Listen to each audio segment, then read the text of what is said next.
تنزيل من رب العالمين.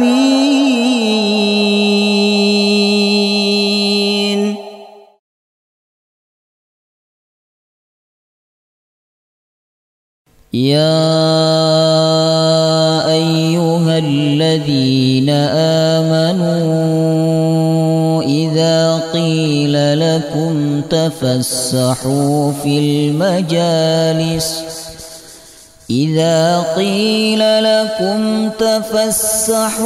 في المجالس فافسحوا يفسح الله لكم وإذا قيل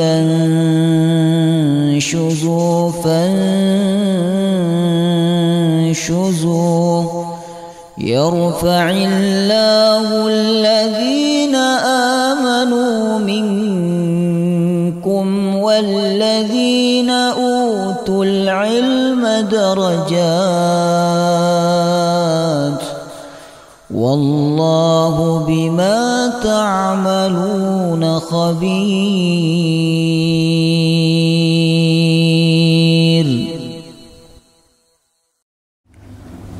بسم الله الرحمن الرحيم. الحمد لله رب العالمين، نحمده ونستعينه ونستغفره ونعوذ بالله من شرور أنفسنا وسيئات أعمالنا، من يهده الله فلا مضل له ومن يضلل فلا هادي له. أشهد أن لا إله إلا الله وحده لا شريك له وأشهد أن محمدا عبده ورسوله لا نبي ولا رسول بعده. اللهم صل وسلم على نبينا محمد وعلى آله وصحبه أجمعين. سبحانك لا علم لنا إلا ما علمتنا إنك أنت العليم الحكيم. اللهم إنا نسألك علما نافعا ورزقا طيبا وعملا متقبلا. اللهم اجعلنا وأولادنا وذرياتنا من أهل القرآن. اللهم أنت يا ميسير يسر أمورنا أمور الدنيا والآخرة، آمين يا رب العالمين. Hadirin hadirat, Bapak Ibu jamaah yang dirahmati Allah, Assalamualaikum warahmatullahi wabarakatuh. Apa kabar semua? Alhamdulillah, kita memuji dan bersyukur kepada Allah Subhanahu wa taala atas segala nikmat yang Allah berikan kepada kita semua. Termasuk malam hari ini kita kembali diberikan kemudahan oleh Allah Subhanahu wa taala untuk bertemu, berkumpul di dalam majelis ilmu dalam rangka membaca dan memahami kitab suci Al-Qur'anul Karim. Sebagaimana firman Allah, afala yatadabbaruna al-Qur'an am ala qulubin aqfaluha.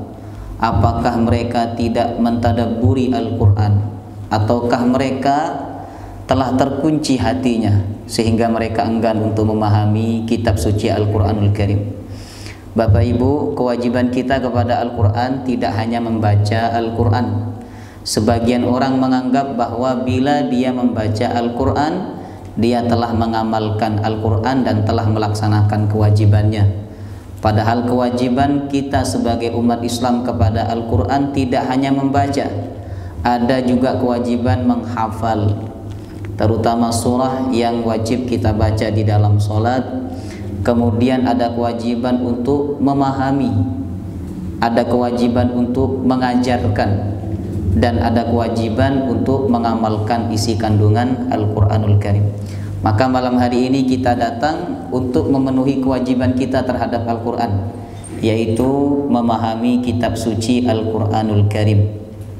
Maka semoga apa yang kita pahami dari ayat-ayat Al-Qur'an ini menambah keimanan kita kepada Allah. Amin ya rabbal alamin. Hadirin hadirat, malam hari ini alhamdulillah kita dapat melanjutkan kajian tafsir surah Al-Baqarah. Masih ingat ya, terakhir kita sampai ayat nomor berapa?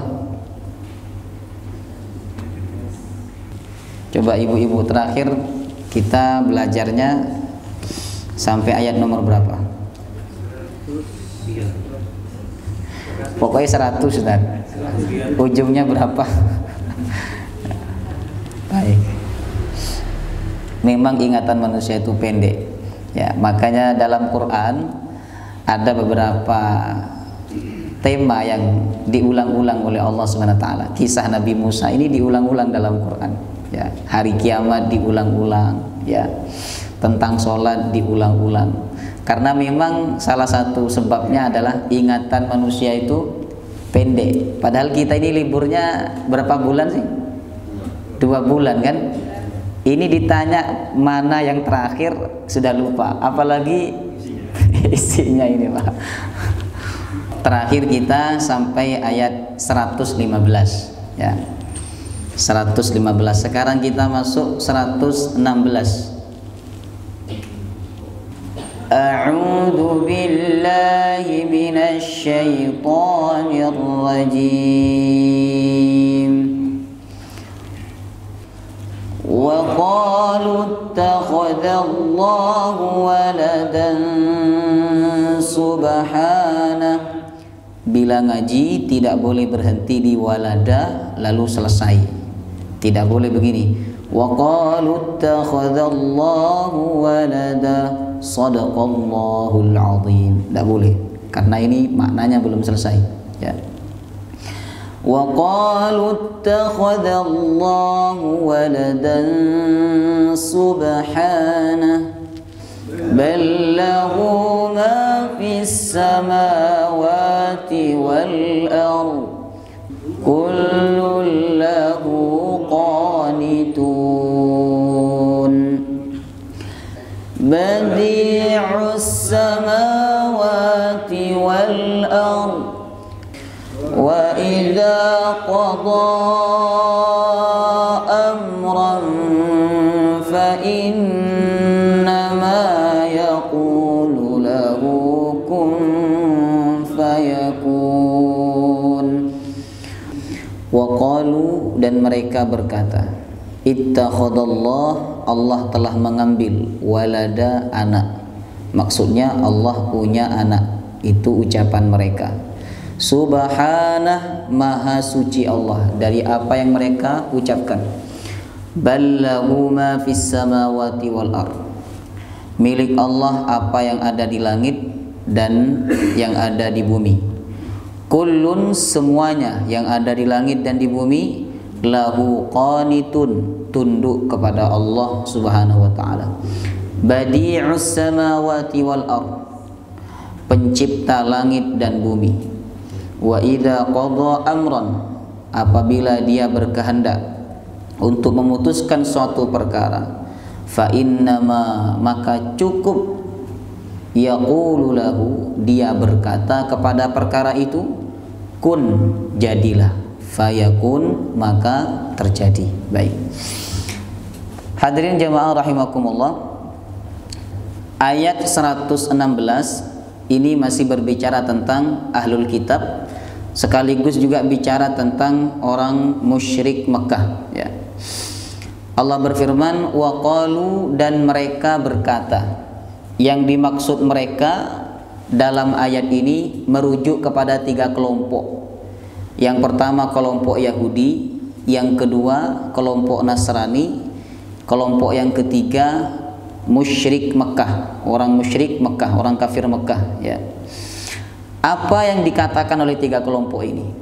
Ittakhadallahu walada, Allah telah mengambil walada, anak. Maksudnya Allah memiliki anak. Ini ucapan yang batil ya. Ucapan yang batil, ucapan yang sesat dan menyesatkan. Yahudi berkata Allah punya anak, Nasrani juga berkata Allah punya anak, orang kafir Mekah pun juga berkata Allah punya anak. Bagi orang Yahudi, anak Allah itu adalah Uzair. Bagi Nasrani siapa? Isa.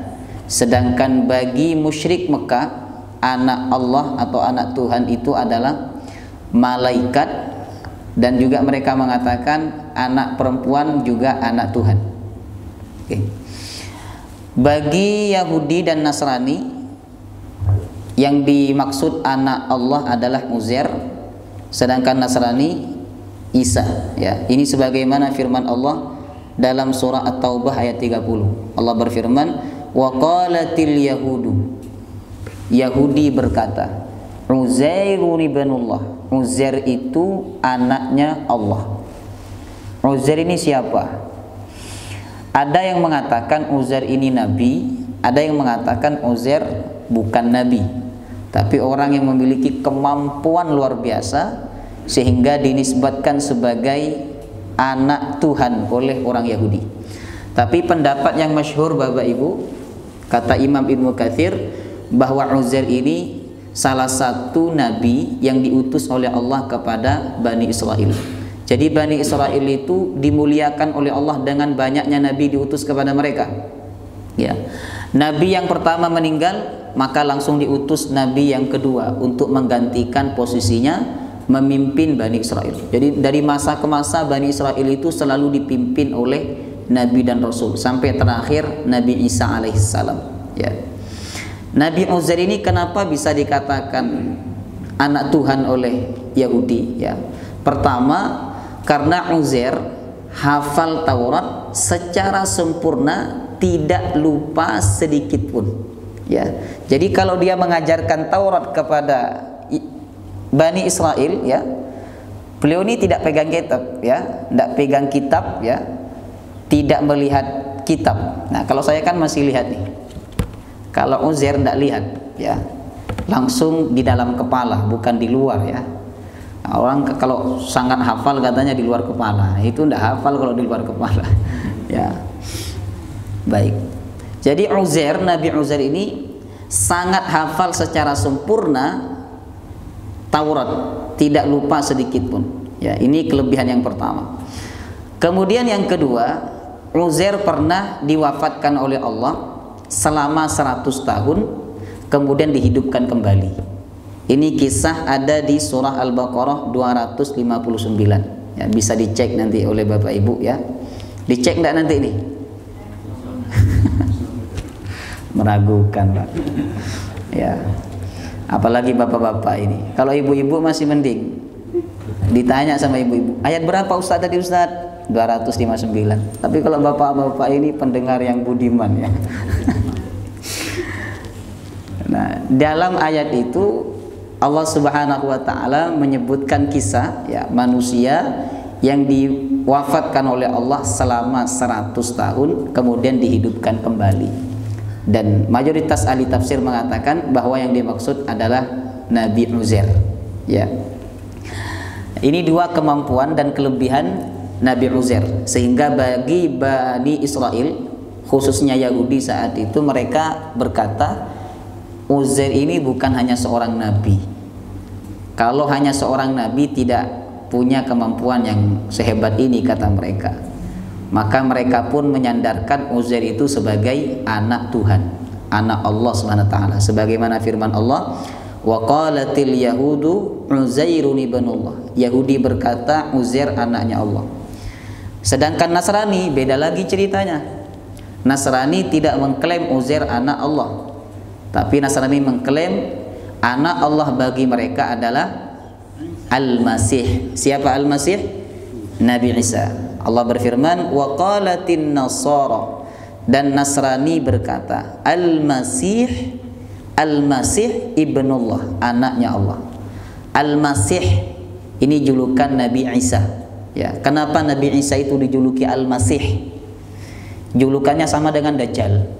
Coba panjenengan baca doa sebelum salam. Allahumma inni a'udzubika min adzabin nar wa min adzabil qabri. Ada juga riwayat mengatakan min adzabil qabri wa min adzabin nar wa min syarri fitnatil mahya wal mamat wa min syarri fitnatil Masihid Dajjal. Masih, Al-Masih, julukannya sama dengan Nabi Isa. Makanya yang diutus oleh Allah untuk membunuh Dajjal itu Nabi Isa, karena julukannya sama, Al-Masih. Apa artinya Al-Masih? dari kata masaha. Apa artinya masaha? Allah berfirman, wamsahu biru'usikum wa arjulakum. Bila kalian wudu, basuhlah wajah kalian, kedua tangan kalian, wamsahu, dan usaplah biru'usikum, kepala kalian. Jadi wamsahu satu akar kata dengan masih, artinya mengusap. Kenapa dijuluki al-masih, tukang usap, tukang mengusap? Karena Nabi Isa itu apabila mengusapkan tangannya kepada sesuatu, apa yang dia inginkan dengan izin Allah terjadi. Diusapkan kepada orang yang sakit buta, ya, dengan izin Allah sembuh. Diusapkan kepada burung yang mati, dengan izin Allah sembuh. Bahkan diusapkan kepada orang mati dengan izin Allah, hidup kembali, ya. Dengan izin Allah hidup kembali. Itu juga yang dimiliki oleh Dajjal. Dajjal itu sekali mengusapkan tangannya kepada orang mati, hidup kembali. Ya, itu salah satu kelebihan yang Allah berikan kepada Dajjal. Makanya orang punya kelebihan itu bukan jadi tolak ukur kemuliaan. Sebab apa? Dajjal juga diberikan kelebihan oleh Allah. Tolak ukur kemuliaan itu bukan dari orang itu bisa ilmu kanuragan, ilmu ini, ilmu itu. Nah, tolak ukur kemuliaan itu adalah takwa kepada Allah. Ya, bukan berarti orang kalau bisa ngobati orang lain lalu sembuh dia orang hebat, orang mulia, belum tentu. Dajjal lebih hebat daripada itu. Ya. Jadi yang dimaksud Al-Masih dalam ayat ini adalah Nabi Isa. Nasrani berkata Al-Masihu ibnullah. Al-Masih atau Isa itu anak Allah. Nah, sedangkan orang musyrik Mekah, mereka mengatakan anak Allah itu bukan Uzair, bukan Isa, tapi anak Allah itu adalah malaikat. Dan anak perempuan itu bagi mereka anak Allah. Sebagaimana firman Allah, wa ja'alul malaikata alladzina hum ibadur rahmani inatha. Mereka telah menjadikan malaikat-malaikat itu yang merupakan hamba Allah inatha, sebagai anak perempuannya Allah. Jadi bagi orang musyrik Mekah, malaikat itu anak perempuannya Allah. Ya. Padahal Allah berfirman asyahidu khalqahum. Apakah mereka menyaksikan penciptaan malaikat itu sehingga mereka tahu jenis kelaminnya, perempuan atau laki-laki? Ya, tapi kalau kita perhatikan dari nama malaikat itu Jibril. Ada tidak wanita yang nama Jibril? Jibril, kemudian Mikail, Israfil, Malik, Ridwan, ya. Itu nama yang biasa dipakai oleh orang untuk anak laki-laki. Tapi bukan berarti malaikat itu jenisnya kelamin laki-laki. Tidak. Ya, kita tidak tahu. Wallahu ta'ala a'lam. Ya. Kemudian mereka juga beranggapan bahwa anak perempuan itu anaknya Allah. Makanya orang Arab jahiliyah itu bila punya anak perempuan dibunuh oleh mereka atau dikubur hidup-hidup oleh mereka. Wa idza busyira ahaduhum bil untha dhalla wajhuhu muswaddan wa huwa kadhib. Bila dikabarkan kepada dia bahwa yang lahir anak perempuan, dhalla wajhuhu muswaddan, wajahnya berubah menjadi hitam, marah dia. Wa huwa kadhib, dan dia sangat marah. Artinya Bang, tidak suka kalau yang lahir itu anak perempuan. Itu Arab jahiliyah. Maka dikubur hidup-hidup oleh mereka. Apalagi bila yang lahir itu anak perempuan, muka jelek, kemudian kulit hitam, itu sudah pasti Pak, udah pasti dikuburkan hidup-hidup oleh orang Arab jahiliyah masa dulu. Ya, Islam datang memuliakan wanita. Makanya dalam Islam orang yang memiliki 3 anak perempuan dirawat dengan benar, dididik dengan baik, jaminannya apa? Surga. Nggak usah sholat malam, nggak usah baca Quran, Bapak Ibu. Kalau panjenengan punya 3 anak perempuan, ya, dirawat dengan baik, dididik dengan benar, dijamin surga oleh Rasulullah SAW. Coba yang punya anak 3 anak perempuan, ada nggak? Angkat tangan. Yang 3 anak perempuannya, Oh, masih belum pasti surganya ini ya. Termasuk saya masih satu. Ya. Nah, lanjut lagi insyaallah ya. Baik. Pak Sigit berapa? 2 kurang 1. Nah, 1 atau 2 ya. Kalau dirawat dengan baik, dididik dengan benar, ya tetap surga. Dididik dengan baik, dirawat dengan benar, tetap surga. Baik.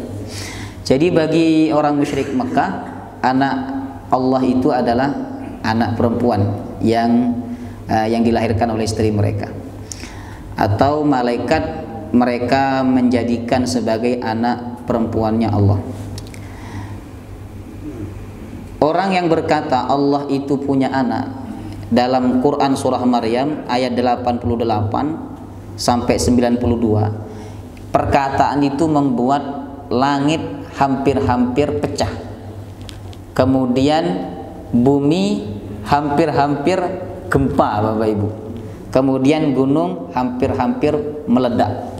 Allah berfirman, wa qalu ittakhadar rahmanu walada. Mereka berkata Allah punya anak. Laqad ji'tum syai'an idda takadus samawati yatafattarna minhu. Karena ucapan itu hampir-hampir langit pecah. Hampir-hampir langit pecah, tapi Allah tidak izinkan. Wa tanshaqqul ardu, begitu juga bumi hampir terbelah.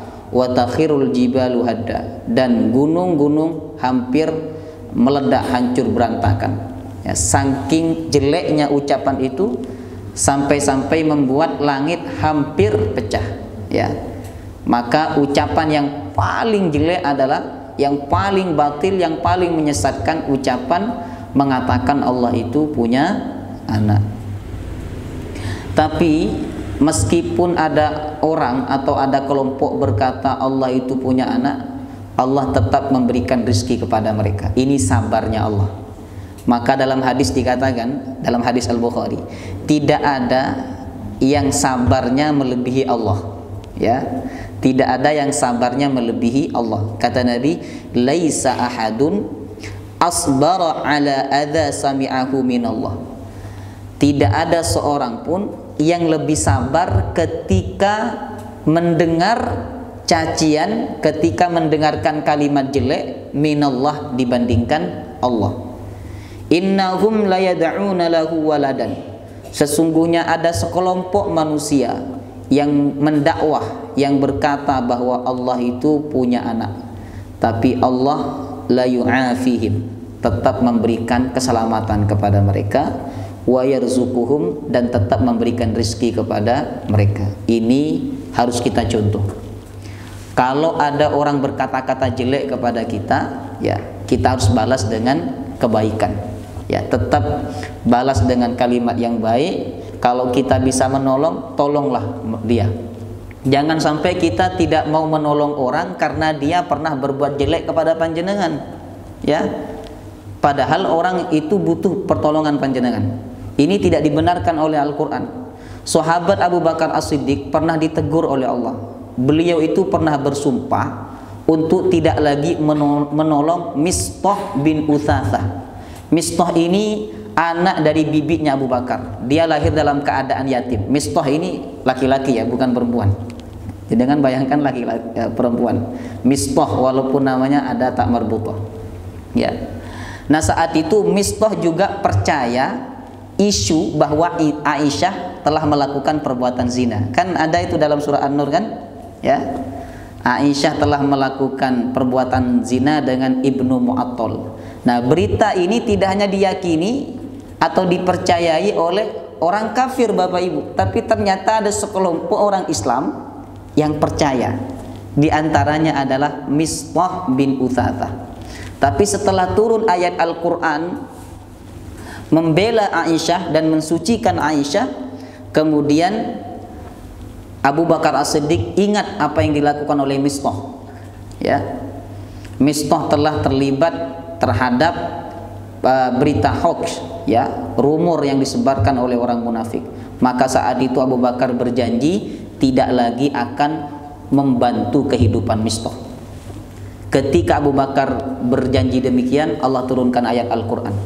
Kata Allah, wala ya'tali ulul fadli minkum was-sa'ati ayyu'tu ulil qurba wal yatama wal masakina wal muhajirina fi sabilillah wal ya'fu wal yasfahu. Tidak layak orang yang punya kelebihan harta itu bersumpah untuk tidak menolong orang miskin, anak yatim, orang yang berhijrah di jalan Allah Subhanahu wa taala. Nah, dari ayat ini Bapak Ibu, Allah mengajarkan kepada kita semua, kalau kita ingin bantu orang itu, jangan lihat sikap dia kepada kita, tapi lihatlah kondisinya. Kalau dia membutuhkan bantuan, walaupun dia pernah buat salah kepada kita, bantu, kata Al-Quran. Itu pendidikan yang Allah ajarkan kepada sahabat Abu Bakar As-Siddiq. Maka demikian pula jika ada orang berkata jelek kepada kita, tetaplah kita baik kepada dia bila dia butuh bantuan. Nah, karena kita mencontoh sikap Allah yang sabar terhadap tuduhan bahwa Allah itu punya anak, tapi orang yang menuduh itu tetap diberikan rizki oleh Allah Subhanahu wa taala. Kemudian perkataan mereka bahwa Allah itu punya anak dibantah. Ya. Bantahan pertama, Allah Subhanahu wa taala bantah dengan kalimat tasbih, subhanah, maha suci Allah. Makanya kalau kita mendengar ada kalimat tidak baik ya, yang ditujukan kepada Allah, itu sunnah kita mengucapkan kalimat subhanallah. Atau kita melihat keburukan, menyaksikan keburukan, sunnah juga kita menyebut subhanallah. Pokoknya perkara yang tidak layak, tidak pantas disandarkan kepada Allah, kita sebut apa? Subhanallah. Bukan Masya Allah. Masya Allah, ente ini kok begini sih? Bukan begitu. Yang disebut adalah Subhanallah. Maha suci Allah dari keburukan yang Anda lakukan. Maha suci Allah. Ya. Jadi Allah itu suci dari apa yang diucapkan oleh mereka bahwa Allah punya anak. Kenapa Allah suci dari memiliki anak? Yang pertama adalah karena tidak ada seorang pun yang serupa dengan Allah. Kalau orang punya anak, sedikit banyak anak itu kan serupa dengan orang tuanya, sedikit banyak. Ya. Kalau perempuan biasanya serupa dengan ayahnya. Laki-laki sama atau serupa dengan ibunya. Sedikit banyak anak itu serupa dengan orang tuanya. Maka Allah Subhanahu wa taala suci dari serupa dengan makhluknya. Allah berfirman, "Walam yakullahu kufuwan ahad." Tidak ada seorang pun yang serupa dengan Allah Subhanahu wa taala. Itu surat apa? Surat apa itu? An-Nas, Al-Ikhlas. Al-Ikhlas ya, surah Al-Ikhlas. Itu isinya tauhid semua. Qul huwallahu ahad, Allahus samad, lam yalid wa lam yulad wa lam yakul lahu kufuwan. Isinya tauhid. Maka yang baca surah Al-Ikhlas itu kata Nabi, dia sebanding dengan sepertiga Al-Qur'an. Tapi kata Imam Nawawi, yang sebanding ini bukan pahalanya. Yang sebanding itu isi kandungannya, ya. Ini pendapat Imam Nawawi. Sebagian orang memang mengatakan yang sebanding pahalanya. Kalau baca Al-Ikhlas 1 kali itu sama dengan baca Quran 10 juz. Baca Al-Ikhlas 3 kali berarti sama dengan baca Quran 30 juz. Nah, tapi pendapat Imam Nawawi yang sebanding disebut oleh Nabi itu beliau tafsirkan bukan pahalanya, tapi isi kandungannya. Karena isi kandungan Quran ini Bapak Ibu, sepertiganya tentang tauhid, sepertiga lagi tentang ibadah, sepertiga lagi tentang muamalah, ya. Maka kalau panjenengan baca Al-Ikhlas itu isinya tauhid, itu sebanding dengan sepertiga Al-Quran isi kandungannya, ya. Oke. Ada sahabat Nabi setiap sholat suka baca Al-Ikhlas. Surat pertama dia baca surah yang lain, ya. Tapi ketika di ujung, ya, dia mesti menutup dengan surah Al-Ikhlas. Siapa di sini yang sholat suka baca Al-Ikhlas? Semua, ya. Al-Ikhlas.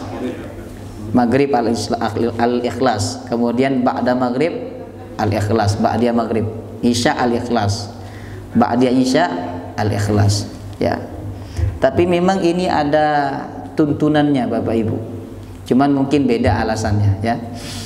Sahabat itu ketika ngimami selalu baca Al-Ikhlas dalam hadis Al-Bukhari. Maka makmumnya jenuh. Memang manusia itu kan ada titik bosannya, ada titik jenuhnya, ya. Itu sudah alam lah, sudah dunia begitu. Ya, manusia itu ada jenuhnya. Laki-laki punya istri secantik apapun ya ujung-ujungnya jenuh juga. Ya, betul nggak Pak? Oh, enggak tahu ya. Kalau yang enggak tahu ini berarti istrinya tidak cantik. Tapi cantik bagi dia mungkin ya. Wallahu taala alam. Oke. Sahabat yang jadi makmum jenuh. Mereka lapor ke Rasulullah, ya Rasul, ini ada imam kami selalu baca Al-Ikhlas bila menjadi imam. Kata Nabi, panggil dia. Dipanggil, ditanya oleh Nabi, kenapa kamu baca Al-Ikhlas terus? Tidakkah ada surah yang lain? Kata imam itu, ya Rasulullah, saya suka surah Al-Ikhlas, saya cinta surah Al-Ikhlas.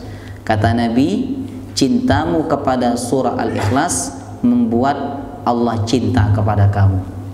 Kenapa sahabat itu cinta surah Al-Ikhlas? Li'annaha sifatur rahman. Karena surah Al-Ikhlas itu disebutkan sifat Allah yang Maha Rahman. Ya, kalau panjenengan cinta surah Al-Ikhlas karena apa? Nah, berarti Allah tidak cinta. Ya. Allah tidak cinta kepada antum karena antum cinta Al-Ikhlas sebab pendeknya, bukan karena maknanya. Maka belajarlah mencintai ayat Quran itu karena maknanya, bukan karena dia pendek atau karena dia panjang, tapi karena maknanya. Oke. Jadi Allah itu suci dari memiliki anak karena pertama tidak ada seorang pun yang serupa dengan Allah. Sebab bila Allah punya anak sedikit banyak anak itu serupa dengan orang tuanya. Kemudian yang kedua, Allah itu tidak butuh generasi, ya. Beda dengan manusia. Manusia ini kan butuh generasi. Sebab apa? Manusia akan mati. Ya, panjenengan kenapa pengen banget punya anak dan Allah takdirkan kita punya anak Bapak Ibu, ya? Salah satunya supaya ada yang melanjutkan sujud kita kepada Allah. Ada yang melanjutkan majelis taklim seperti ini. Ada yang melanjutkan kebaikan. Ada generasi. Sebab apa? Kita nantinya akan mati. Allah mati tidak? Tidak. Allah tidak mati dan Allah tidak akan mati. Karena itu Allah tidak butuh anak, tidak butuh generasi, ya. Tapi di surga manusia mati tidak di surga? Tidak, makanya tidak ada manusia itu beranak pinak di surga. Yang ada di dunia itulah yang nanti akan dibawa ke surga dan tidak bertambah, ya. Karena di surga tidak ada kematian, makanya mereka tidak butuh generasi. Jemaah rahimakumullah. Itulah kenapa Allah subhanallah, maha suci Allah dari tuduhan bahwa Allah itu punya anak. Ballahu ma fis samawati wal ard. Milik Allah apa yang ada di langit dan apa yang ada di bumi. Kalau apa yang ada di langit dan di bumi ini milik Allah, ngapain Allah butuh kepada anak? Wong yang ada di langit dan di bumi ini semua milik Allah Subhanahu wa taala. Artinya tanpa anak Allah sudah berkuasa. Ya. Lahu ma fis samawati wal ard, milik Allah apa yang di langit dan apa yang di bumi. Nah, jadi sebenarnya yang sekarang kita anggap milik kita ini Bapak Ibu, sejatinya itu milik Allah, kita hanya dititipi, ya. Maka jangan merasa memiliki. Orang itu kalau merasa memiliki, bila kehilangan apa yang dia miliki akan kecewa berat, akan frustasi. Kalau orang frustasi ketika kehilangan sesuatu, dia kecewa berat ketika kehilangan sesuatu, berarti dia telah memposisikan dirinya sebagai pemilik. Ini bahaya, ya. Makanya hamba yang baik itu selalu merasa fakir, selalu merasa tidak punya di hadapan Allah Subhanahu wa taala. Ya, apa yang kita anggap punya ini sebenarnya milik Allah. Allah akan ngambil apapun yang Allah kehendaki, ya. Oke. Ballahu ma fis samawati wal ard kullun lahu qanitun. Kullun, semua yang ada di langit dan di bumi, lahu qanitun, tunduk kepada Allah. Qanitun ini berasal dari kata kunut. Kunut apa artinya? Bukan doa, ya. Kunut itu artinya tunduk. Ya, bukan doa. Ya, doa bahasa Arabnya. Ya, kunut itu maknanya tunduk. Tunduk ini ada dua, Bapak Ibu. Kunut itu ada dua macam. Ada kunut ikhtiyari, ada kunut ittirari. Kunut ikhtiyari itu di mana manusia bisa memilih antara dia tunduk atau tidak tunduk. Ya, contoh panjenengan sholat, panjenengan diberikan kewajiban untuk sholat, ya, panjenengan bisa memilih antara tunduk dengan kewajiban itu ataukah tidak tunduk. Ini namanya kunut ikhtiyari, ya. Kemudian yang kedua kunut ittirari. Tidak ada yang ketiga, ya, kunut subuh yang ketiga. Yang kedua kunut ittirari. Kunut ittirari itu manusia dan selain manusia tidak bisa memilih. Ya, tidak bisa memilih. Ya. Contohnya ajal. Ini manusia harus tunduk kepada takdir, ya. Dan manusia tidak dapat melawan takdir. Nanti kita akan bahas di ayat berikutnya. Idza qadha amran fa innama yaqulu lahu kun fayakun. Ini takdir. Ini kuasa Allah dan manusia tidak dapat melawan takdir Allah Subhanahu wa taala. Kemudian selain manusia, semua makhluk selain manusia, selain jin, ya, semua makhluk itu qanitun, tunduk kepada Allah. Mereka tidak ada pilihan kecuali tunduk kepada Allah. Air tunduk kepada Allah, angin tunduk kepada Allah, malaikat tunduk kepada Allah. Kalau Allah memerintahkan air untuk membunuh orang, matilah orang itu. Kalau Allah memerintahkan angin untuk membinasakan orang, binasalah orang itu. Ya. Jadi semua makhluk selain jin dan manusia itu tidak punya pilihan kecuali tunduk kepada Allah Subhanahu wa taala. Kullul lahu qanitun. Semua yang ada di langit dan bumi qanitun, tunduk kepada Allah Subhanahu wa taala.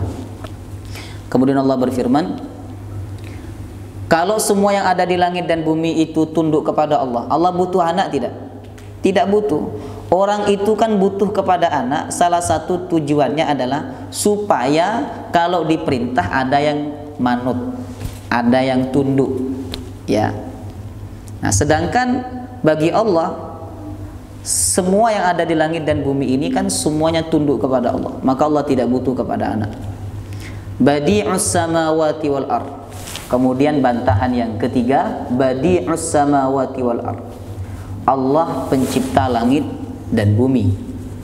Badi' dari kata apa? Bid'ah. Badi' itu jadi maha bid'ah, itu salah satunya adalah Allah. Badi' maha bid'ah. Karena dari kata bid'ah, ya, badi'. Apa artinya bid'ah? Bid'ah itu sesuatu yang tidak ada contoh sebelumnya. Sesuatu yang tidak ada contoh sebelumnya. Nah, kalau kita bicara masalah agama, Bapak Ibu, bid'ah itu adalah sesuatu yang tidak ada sebelumnya, baik tidak ada contohnya dan ataupun tidak ada dalilnya, itu bid'ah. Nah, tapi kalau konteksnya berbicara tentang Allah itu maha bid'ah, artinya adalah bahwa apa yang diciptakan oleh Allah itu tidak ada contoh sebelumnya. Ini hebatnya Allah. Kalau manusia ingin menciptakan sesuatu, itu biasanya kan lihat contoh dulu, baru dimodifikasi, divariasi. Nah, Allah tidak, ya. Allah kuasa. Allah itu badi'us samawati wal ard, pencipta langit dan bumi. Sebelum Allah menciptakan langit dan bumi, ada tidak langit dan bumi itu? Tidak ada. Berarti kan tidak ada contoh. Ya, tidak ada contoh. Pencipta pertamanya adalah Allah. Makanya dalam ayat ini badi'us samawati wal ard. Dia Allah pencipta langit dan bumi. Langit dalam ayat ini disebut dalam bentuk jamak. Tahu jamak, ya? Jamak itu dalam bentuk banyak. Sedangkan bumi dalam bentuk tunggal. Padahal langit samawat, langit dan bumi ini kan sama-sama berapa lapis? 7 lapis. Langit 7 lapis, bumi juga 7 lapis. Tahu dari mana? Al-Quran yang menyebutkan 7 lapis di ayat yang lain. Tapi ketika penyebutannya, langit disebutkan dalam bentuk jamak, sedangkan bumi disebutkan dalam bentuk tunggal. Kenapa?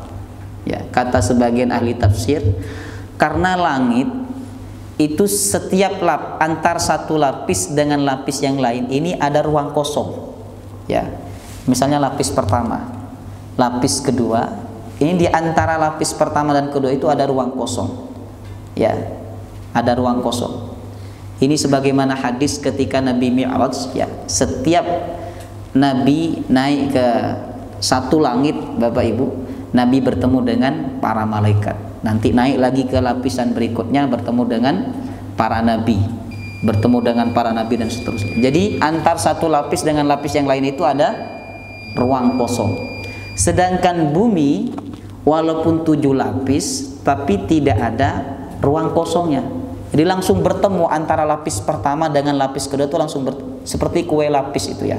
Langsung bertemu kan? Nah, karena 7 lapis itu langsung bertemu, tidak ada ruang kosong antara lapis tersebut, maka seakan-akan satu. Seakan-akan satu, walaupun 7 tapi seakan-akan satu. Makanya disebut oleh Allah dengan bentuk tunggal, wal ardi. Kemudian Allah melanjutkan firman-Nya, wa idza qadha amran fa inna ma yaqulu lahu kun fayakun. Apabila Allah berkehendak memutuskan suatu perkara, cukuplah bagi Allah itu berkata kun, jadilah, fayakun, maka terjadi. Tapi jangan sampai panjenengan pahami, berarti kalau Allah tidak menyebut kun tidak terjadi, Ustaz. Tidak begitu, ya.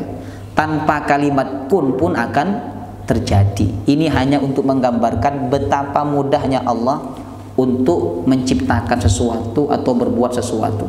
Ya, hanya dengan dua huruf saja, kaf dan nun, kun. Jadilah, maka terjadi. Apa yang dikehendaki oleh Allah, apa yang ditetapkan oleh Allah, maka semuanya pasti terjadi. Tapi apa yang tidak dikehendaki terjadi tidak? Tidak terjadi. Ini takdir, hadirin, ini tauhid yang harus kita yakini. Yang dikehendaki oleh Allah pasti terjadi walaupun kita tidak berkehendak. Yang tidak dikehendaki oleh Allah tidak akan terjadi walaupun kita berkehendak. Jadi yakinlah apa yang terjadi dari musibah dalam hidup ini semua atas kehendak Allah. Jadi apa yang ditetapkan oleh Allah terjadi. Tapi apa yang tidak ditetapkan oleh Allah tidak akan terjadi. Kata Al-Quran, di depan kita ini ada malaikat, di belakang kita ada malaikat. Tujuannya apa malaikat itu diutus oleh Allah dan selalu mengiringi kita? Untuk menjaga dari perkara, dari bahaya yang tidak ditakdirkan oleh Allah. Kalau ada bahaya mengancam kita tapi tidak ditakdirkan oleh Allah, malaikat yang ada di depan kita dan di belakang kita itu siap untuk menjaga kita. Tapi kalau sudah takdirnya, maka kata sahabat Ali bin Abi Thalib, malaikat yang ada di depan dan di belakang kita itu akan menjauh. Lalu dipersilahkan takdir itu datang kepada kehidupan kita. Ya, kita harus yakin itu. Wallahu taala alam bissawab. Subhanakallahumma bihamdika asyhadu an la ilaha illa anta astaghfiruka wa atubu ilaik. Wassalamu alaikum warahmatullahi wabarakatuh.